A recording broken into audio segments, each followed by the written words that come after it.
ပြီးတော့ပုံရည်ကြီးအဘိမာကြီးပါတယ်ဟင်တော့ဒီမှာကြည့်ပါဦးဟင်းနုနယ်ကျော်ဒါကြတော့ပဲဒီဒိုးကကြတော့ဒါပဲစားလို့ရမယ်ဟင်းနုနယ်ကျော်ရဲ့ပဲတီကျော်ရဲ့ဒါကြတော့ဟိုကောင်လေးပြောမကောက်ဆုံးမကောက်ကောင်ရဲ့ငရုတ်ဒီငပီးကျော်သူကကြတော့သူလဲကြက်သားထင်တယ်အဘိသူလဲကြက်သားတန်လင်းသားလေးလဲကြက်သားဒါကြတော့တောက်တကုန်းသားလေးကမစားဘူးငဲကြောက်ပေါ့ဒီမှာဟိုဟာဒီနေ့တော့ကြက်မိသားစုပဲဒါကတော့ငါးချက်ပေးလိုက်တယ်ယူခိုင်လေးထုတ်မြင်မြင်ထုတ်ယူခိုင်လေးကဘာလဲလဲယူခိုင်လေးကငါးချက်မနဲ့ဒီနေ့ရဲ့စားပွဲတောက်ပွဲပေါ့နော်ငါဟာယူပြီးပြီနင်းအောင်များနေလို့လားနဲလို့ထမင်းဟွာလေးနဲကျင်လို့ဒါလေးငါယူမှာနော်ဒီကထမင်းနဲကျင်လို့အဲ့ကိုဟိုဟာလောက်ပြီမယူမရအော်ငါမှလည်းမဆန်းရပါကပဲတိလေးထည့်ပေးပါ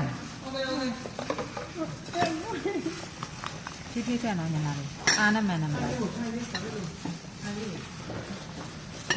ဝေးရဦးအဟိုရင်မနော်